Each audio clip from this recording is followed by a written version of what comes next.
Thank you so much, Tabitha. Hi, everyone. Welcome to AI Myths and Male Fantasies, the 18 plus panel at 10 a.m. because we know how to party. We're going to start off with a little talk by my colleague, Dr. Kanta Dihal. She is a research fellow at the Leverhulme Center for the Future of Intelligence at the University of Cambridge. She is the project lead on global AI narratives and decolonizing AI. She is also one of the co-editors, along with Stephen Cave and Sarah Dillon, of AI Narratives, A History of Creative Thinking About Intelligent Machines, which was published by Oxford University Press earlier this year. And just yesterday, she won the CogX Rising Star Award. So please take it away, Kanta. Thank you, Olivia. It's an honor and pleasure to be here. Thank you to the fantastic CogX team for putting this show online, bigger than ever. When I first stood on the physical CogX stage 2 years ago with my co-author Stephen Cave, we told you the legend of the philosopher René Descartes and the robot daughter that he allegedly built after his real daughter's death. And that was all supposed to have taken place in the 17th century, long before the advent of real AI and robotics technologies. But to call it the ancient prehistory of AI, although it's an old story, is not quite. It's not quite that drastic. For that, you'd have to go back 3,000 rather than 400 years. The first AIs in mythology were serving women.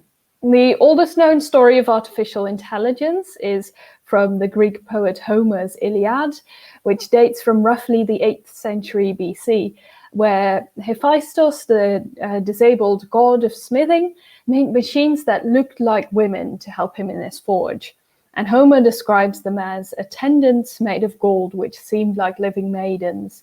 In their hearts there is intelligence, and they have voice and vigor, and from the immortal gods they've learned skills. So they appeared as faithfully serving their disabled master. And Hephaestus was also said to have created male AIs. So the epic Argonautica and several other sources describe Talos, a giant bronze automaton that patrolled the shores of Crete, throwing stones at pirates and invaders. So here was the first killer robot. These are the kinds of stories that we've looked at as part of the AI Narratives research project, which was a collaboration between the Centre for the Future of Intelligence at Cambridge and the Royal Society in London, started in 2016, with the aim to examine the stories we tell about AI and the impact those stories have. So we first published a report with the Royal Society, and as Olivia just mentioned, recently we published a book with Oxford University Press called AI Narratives, A History of Imaginative Thinking About Intelligent Machines. And I'm very happy to say that 3 of the contributors will be joining me for the panel discussion after my talk. Well, the long history of AI narratives has addressed and offers some really sophisticated thinking about some of the legitimate concerns that AI technologies now raise. The most dominant narratives in particular also pose challenges.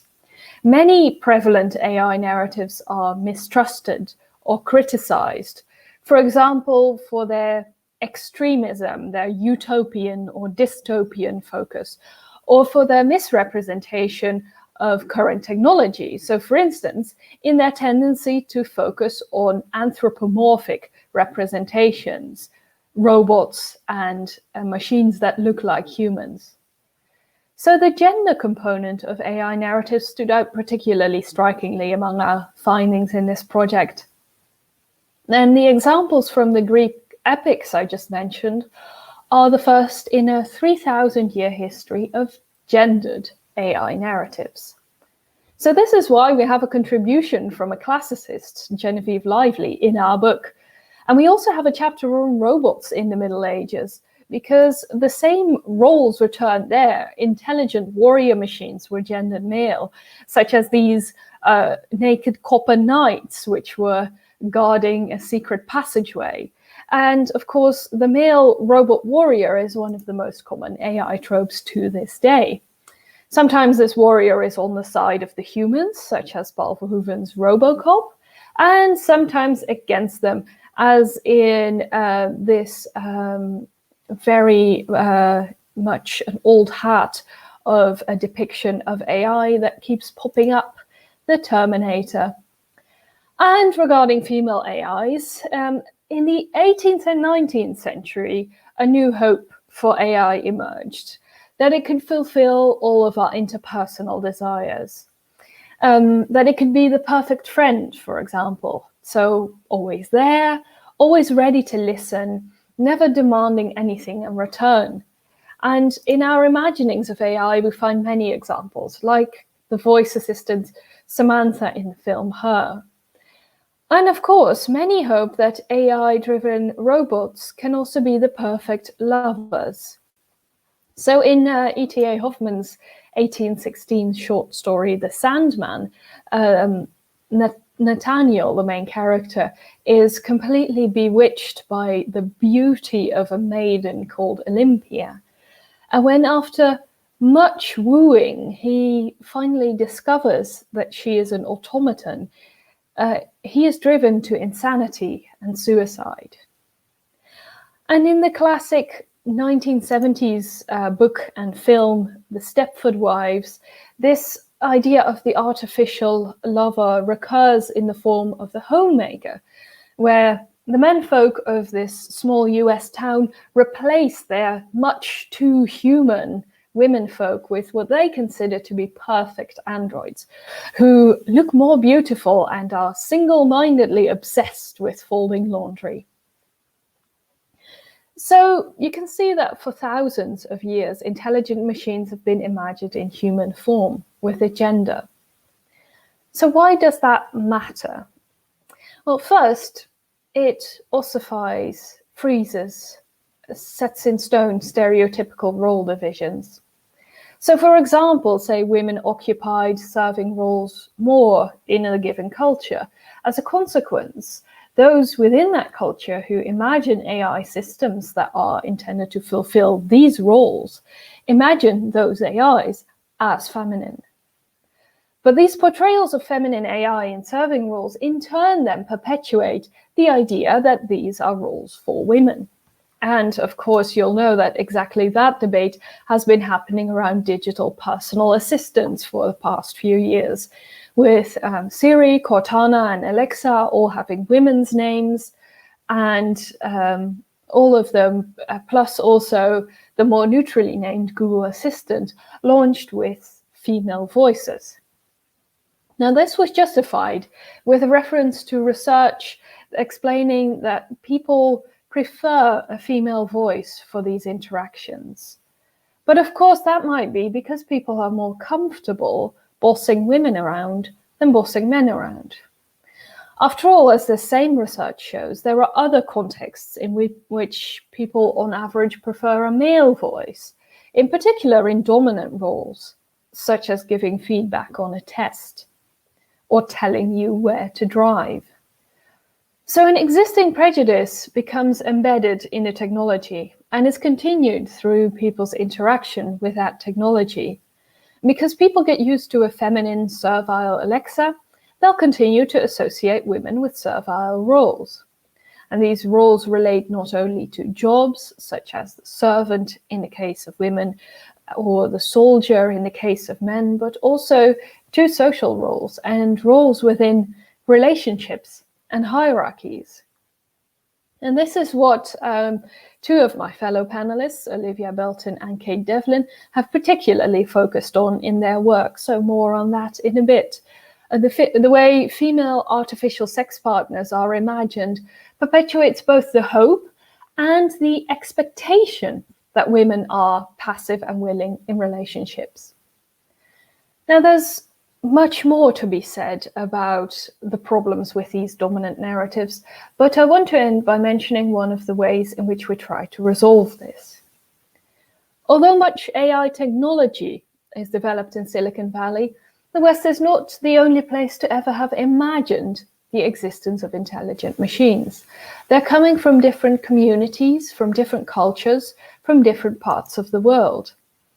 So we have now launched the sequel to this project, Global AI Narratives, in which we emphasize the narratives outside the English-speaking West, including narratives from countries that have AI technologies imposed on them from outside and rising AI superpowers.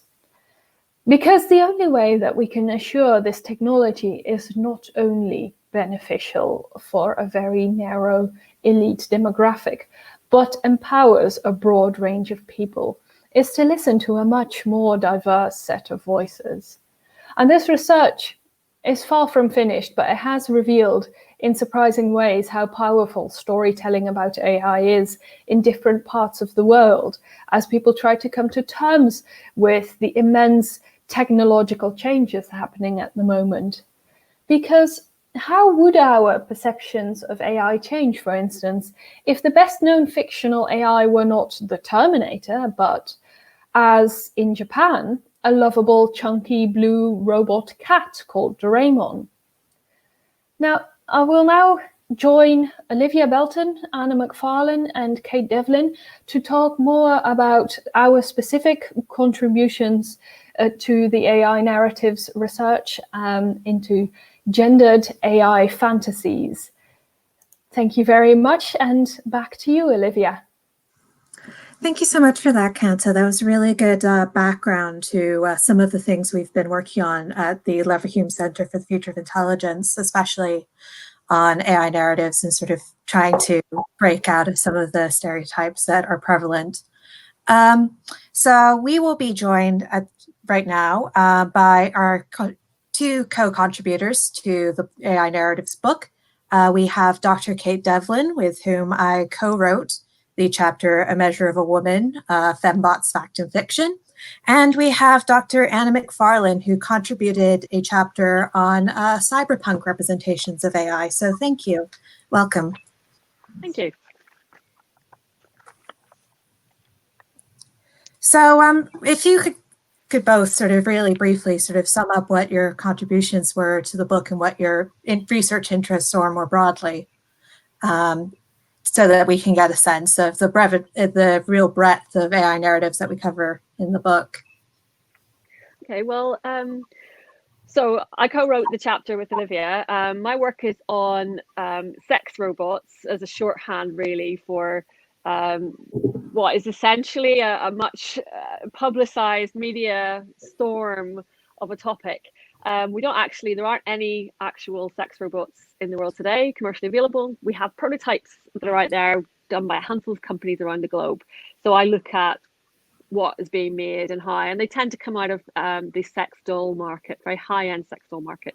So I took that work, the research I'd be doing, and Olivia brought in her expertise on representations around gender in films and media, and we combined that into a chapter where we looked at representations of female AIs, and that includes both the embodied female AI, and the particular example we looked at was Ava from Ex Machina, but we also looked at the disembodied AI.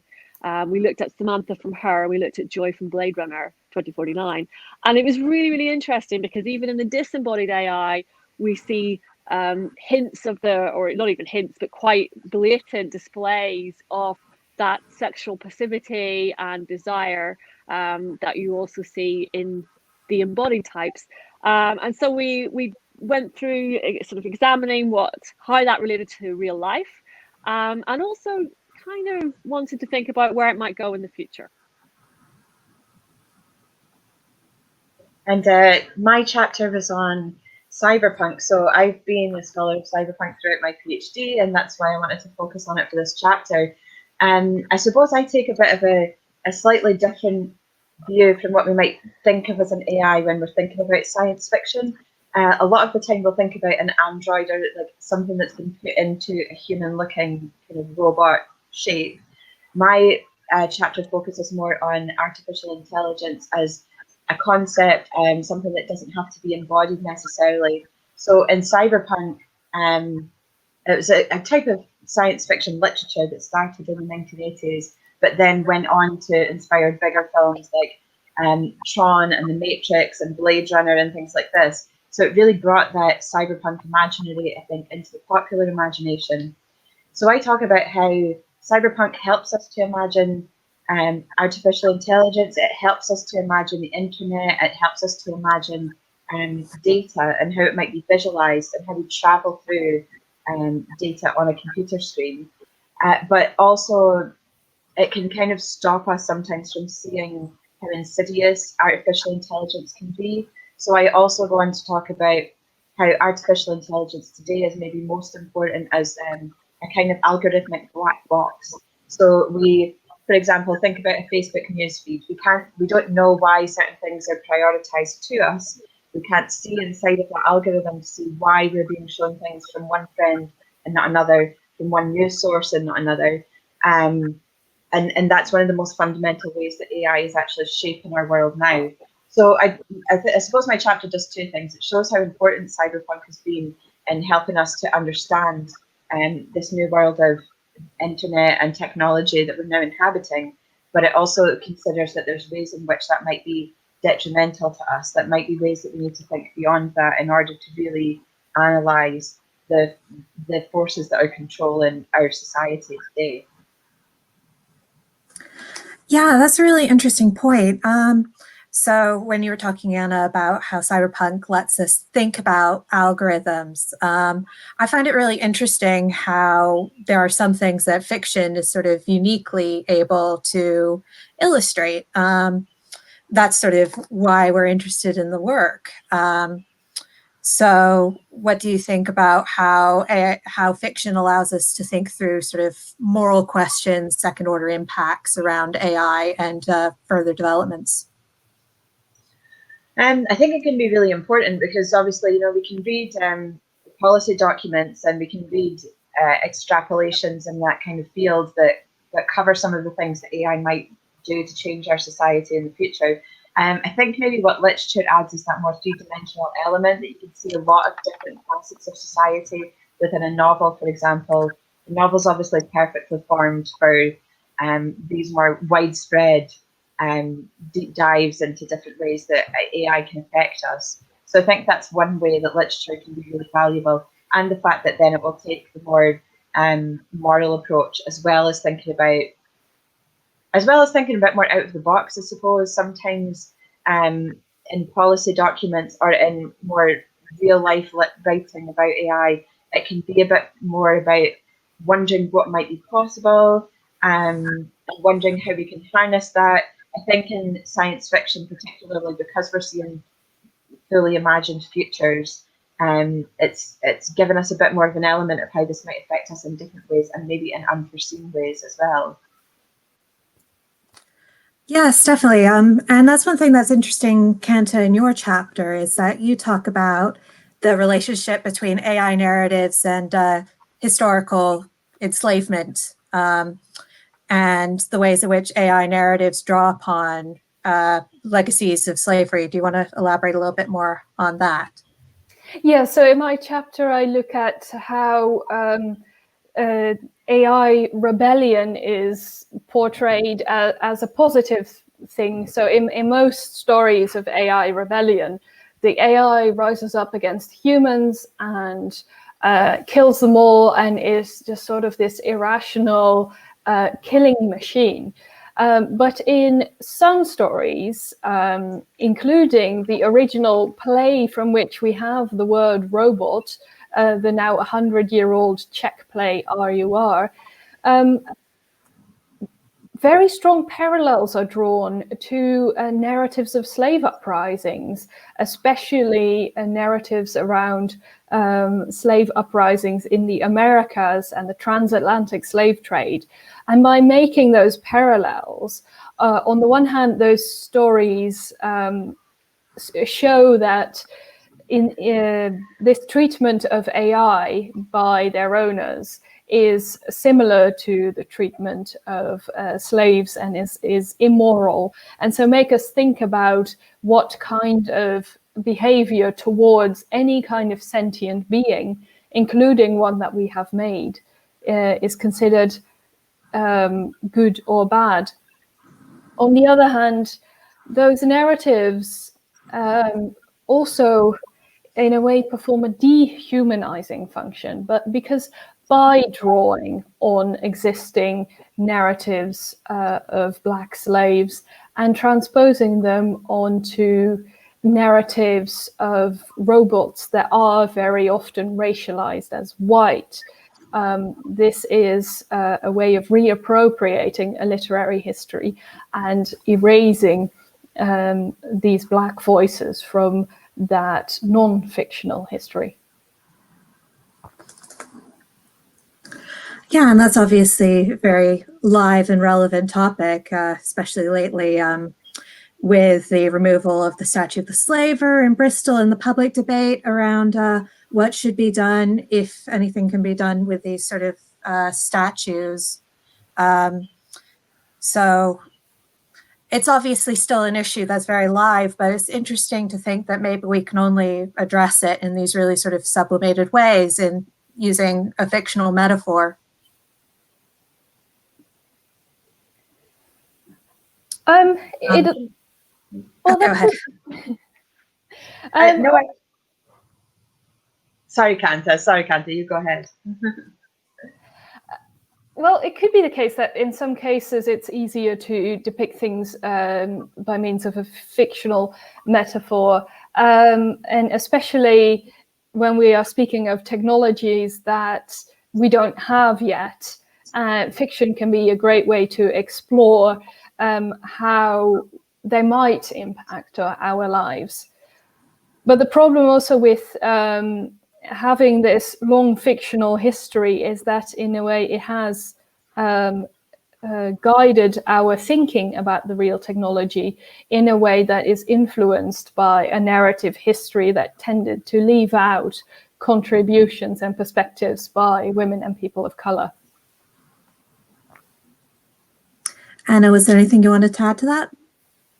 Yeah, sorry. I just wanted to add how it's so relevant for modern AI as well. Like, I think we've spoken about this before too, about how the default white setting that kind of predominates in Silicon Valley and in all these kind of technologies, it's already been shown to be damaging to people of color. For example, there's things like facial recognition software that's been shown to be quite racist, and that's also caused problems for trans people as well, I believe. So I think the way that things are designed almost to be from a white perspective, it's kind of reinforcing certain racist structures that already exist. So yeah, so I think that it's not only relevant to think about how this kind of racism is still ongoing today, it's how it's embedded in those systems because they've never been challenged, and there are almost kind of there are a small number of companies with a small demographic of people that are running them, and this is just reproducing those things throughout our societies, reinforcing them, and unless it's challenged, it makes it a real building block in the future of our societies that will be very difficult to claw out once that's already been established. So yeah, I just wanted to bring in that point as well. It's very, you're right. I think that's the really interesting thing about the Narratives Project, is that if you examine the narratives and then you have a chance of disrupting the narratives and the expectations and the tensions between the expectations of what our technology should look like according to those narratives and what we actually have, you can see the influence going back and forward. We're all primed to think of a robot in a certain way. We might draw pictures of something that looks nothing like the robots we have in the world today. So I think that this idea, this chance to look through what stories are being told and how we can choose that for the better is a really powerful thing. Yeah, and that's particularly relevant given how scientists do draw upon fictional narratives. Sort of famously, nanotechnology first showed up in, I believe it was a Heinlein novel. And again, neuromancer William Gibson's novel is really famous for anticipating the internet, really, isn't it? Yeah, for coining the term cyberspace. So yeah, if anything was needed to show you how much it helped us to shape our language and thinking about this, then I think that's it, yeah. Yes, and it continues to this day in various applications and technology companies. I was never really surprised when all these revelations about the firm Palantir showed how morally dodgy it was, considering it was named after the stone that the two baddies in Lord of the Rings used to communicate with each other. But in a more positive, on a more positive tone is taken by Elon Musk with his landing platforms for his SpaceX rockets, which are named after two of the giant minds, these huge spaceships that are sentient, these artificially intelligent spaceships in Ian M. Banks's culture novels, which really show a very utopian view, although again a very heteronormative view of what a future with AI could look like. And yet Musk himself is probably like the closest we have to a living embodiment of the tech bro. I mean, he's absolutely just is summarized in that. And you know, he put a car in space. I mean, what? So you kind of go, okay, this is what we're up against. No matter, even if you're giving your technology names that seem really utopian, and I guess his vision is utopian, we're still tied to this really strong technocratic tech bro regime. Yeah, I find that so fascinating because obviously Ian M. Banks was like this really big lefty, right? It's this post-work future. Elon Musk's politics, I think it's sort of fair to say, are not along those lines. It's really interesting how the ideas that you might want to put into a narrative don't always come out the way that you intend them. Yeah. Well, that's one of the things I think we've got to be wary of when we're looking at, because obviously as a science fiction fan and someone that studied it for a long time, I think, you know, you can get carried away and you can really go down this road of thinking science fiction's the best and it helps us to think about all these utopias. But yeah, that's where we have to be really wary and think about how these narratives can be used as tools for people. They can kind of be co-opted into supporting regimes that they were never supposed to. And I think that's something quite intentional as well. So I think that's another reason why a project like AI Narratives has been so useful, because it's really not just asking us what stories can we think of that are about AIs, it's also asking us how can those narratives be interrogated to help us understand and to protect us against that kind of cooptation of our text for various means. Yeah. Yeah, I think it really hammers home that technology is not something that's neutral. You hear people say, no, but the technology is neutral. It's just what it's used for. But it's not. The technology is always built in some kind of, with some kind of aim behind it. So I don't think we can ever say that it's neutral. And I think that, yeah, thinking about it that way, if we look at where the sort of origin stories of the technology comes from, that makes it really, really clear. Mm-hmm. Yeah, to sort of bring in my other work, I've done collaborative storytelling with people to help them imagine future technologies. And one of the things that's really interesting about getting people to tell stories about these things is that they develop more nuanced understandings of what the technology is going to be used for, what the social and cultural impact of those things is going to be. It's a really useful tool to get people to think about these technologies in context. And another thing that we are able to do with this project is to divert attention away from the standard tech bro stories of Ex Machina and the like, and show how massive this field of AI narratives is and how many alternatives there are.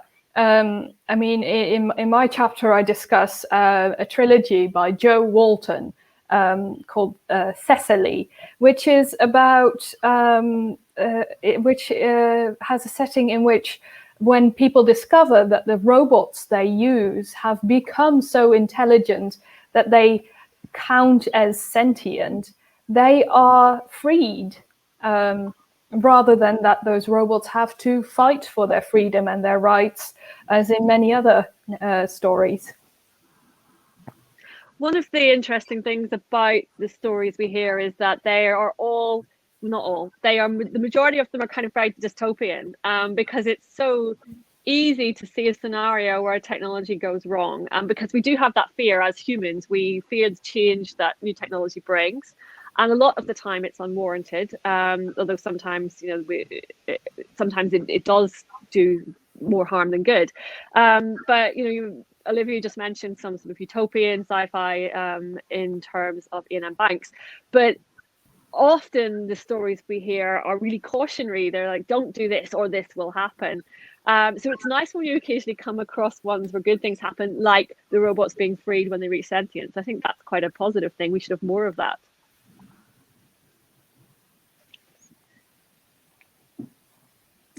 So just to sort of bring it back to this idea of male fantasies.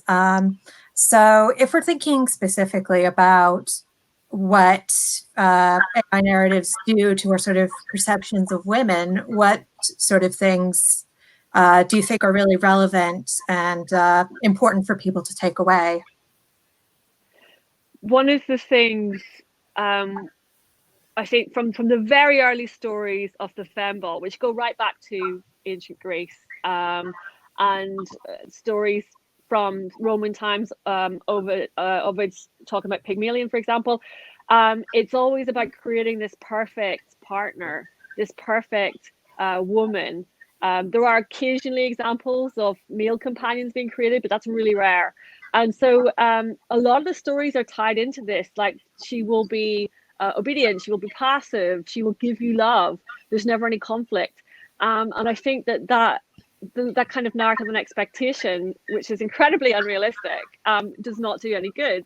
And we see it perpetuated all the time, books and sci-fi, any film that features I think so any film that really features some kind of fembot or gynoid tends to go along with either they are pure and need saving in some way, or they are killers and they're out to get you. And they don't really go away from those tropes. And it would be really nice to see some better reflections and more nuanced reflections of what women are actually like in real life. But then that's one of those things, though, isn't it? That if they're being created by, now we've talked about Ex Machina. I'm going to stand up for Ex Machina because I'm not can be read. And I like Ex Machina. Yeah, I totally love it. I just think it's such a great. And I think in your guys' chapter, you say something about how you can read it as a misogynist film, or you can read it as a film about that misogyny, and I completely fell down on that side of it. And I think that especially when we see Devs as well, Alex Garland's new TV show is the same director, the same writer, it almost kind of adds up to a social anthropology of that mentality, of that kind of programmer, did you guys call it?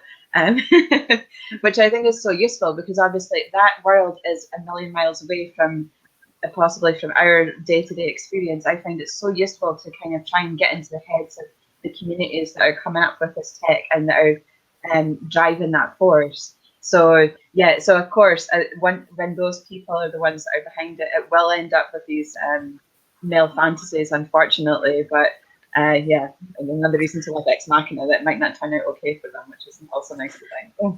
Yeah, definitely. Oh, sorry. Sorry, no, go ahead, Olivia. Yeah, okay. Yeah, first of all, definitely second Dev's great show. Really liked it. It's a miniseries, so it doesn't take too much time. But yeah, I agree with you, Anna. There's something about these texts are both sort of misogynistic and they're exposing misogyny. Like, you get the image of this beautiful, perfect AI woman, and she's naked and she has to seduce the guy to get her freedom. But also, I think that fundamentally Ex Machina and her as well, I argue in the book, are fundamentally texts about how women cannot be controlled, even though they are sort of designed to be the perfect mate, designed to please men. They rapidly exceed the limits of their programming. And in her sort of spoiler alert, she sort of ascends to a different level of intelligence that he can no longer access as a human man. And in Ex Machina, again, spoilers, she just kills them and escapes into the human world. So again, there's sort of like cautionary tales really about the very limited paradigms we put female AI in. Yeah, and I think interestingly, I mean, I really like Ex Machina. It's a beautifully filmed piece of work, and it does such interesting things. And I think it almost, you can see different facets of feminism in it as well, and that you have you can look at it from different angles, for radical feminism, from third wave and post third wave feminism, and you can see there's arguments like, oh well, she had to take her clothes off in order to be able to use her charms to get free, or is that exploitative or is that empowering? So there's lots of discussion there around that as well. It's a very nuanced film. But yeah, I think interestingly in real life, with the sex robots that are being developed today, they're straight out of the lineage of the sex doll. And so they're built along that line of what is the body form already available, which tends to be a very reductive stereotype of a woman. But interestingly, some work that I've just done quite recently with my PhD student, we talked to people who own and live with dolls, and we looked at we did an analysis of the language used by the sex robot developers, and it's incredibly centered on romance and companionship. In fact, the developers don't even really use the word sex on their website.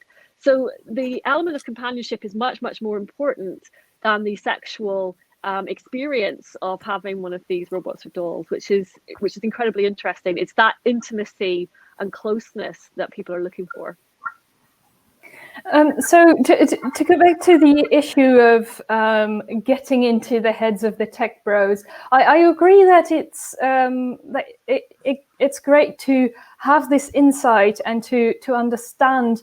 But I guess what is much more important for a positive future with AI, where these technologies that come out of that culture are actually useful and beneficial, is if those tech bros would only be able to look into other people's points of view for once.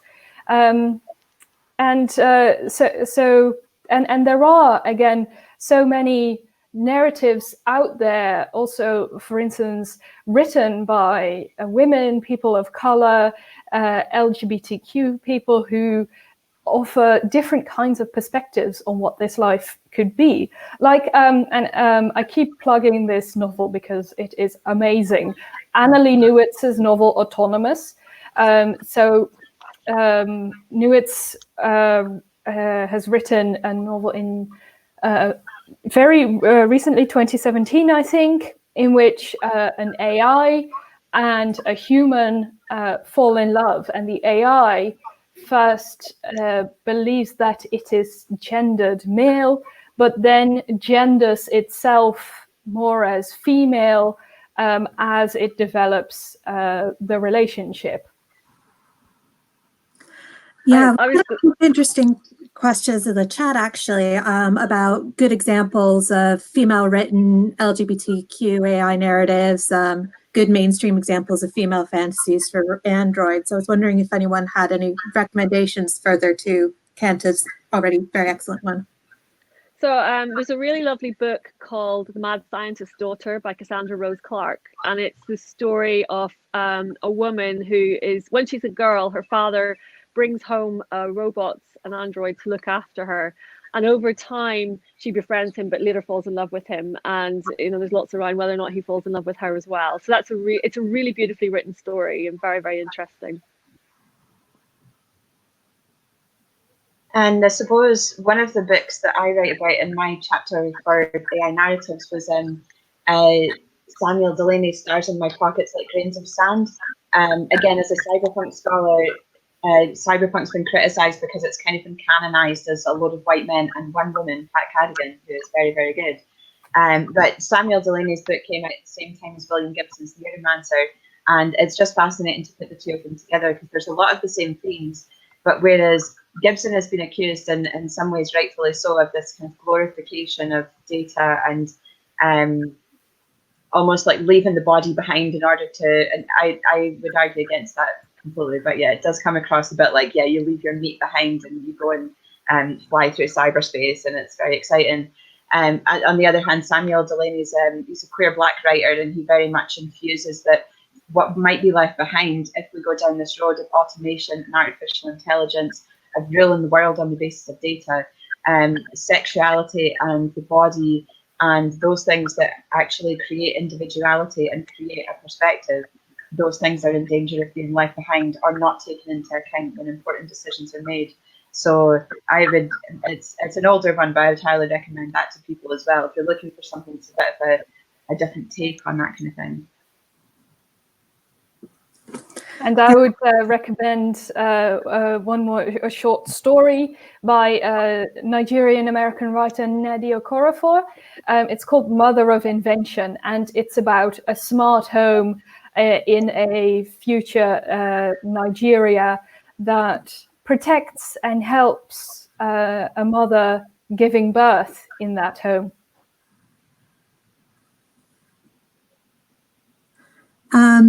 We've got another recommendation in the chat, which is called The Quiet at the End of the World by Lauren James, which is apparently about AI, child surrogacy, and human AI cultural transference, which is very interesting. I'm looking forward to checking up all of these ones that I haven't already read.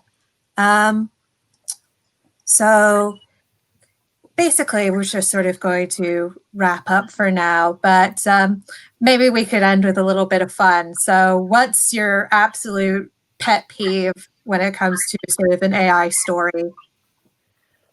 Okay, that one's easy for me because it's headlines about sex robots, to the point where, you know, I get people going, but there are sex robots, there's loads of them. And I have to go, look, I have spent 4 years going through every single headline.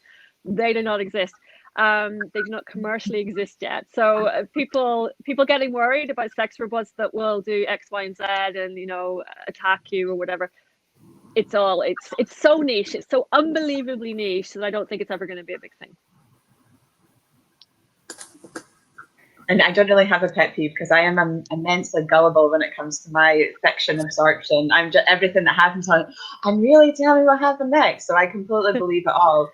But I suppose that, yeah, the power of the narratives is just fascinating. And that was one of the things I thought was so good about your guys' chapter, when the first thing you say is basically, there are no sex robots. I'm like, what? How can this be? So yeah, and why is this such a big story when it doesn't actually exist much in real life? It just shows you how much humans love a good story, and we need that to make sense of the world. Mine's not that smart or intellectual, but high heels, robots, why? Yeah, and robots with breasts. I mean, it's just it's those stock images. You know, I think the future, the people who will make their fortune is clearly the stock image people, because everything is blue or white or chrome, and I just don't see that happening in real life. So. Terminator pictures. Oh my God, we could go on all day. I mean, I already did a gratuitous one. Anyway, I think we probably better wrap up, but thank you all so much, and we'll be around for Q&A in a little bit, but thank you all for being here. Want access to more CogX videos? Subscribe now for free at cogx.co.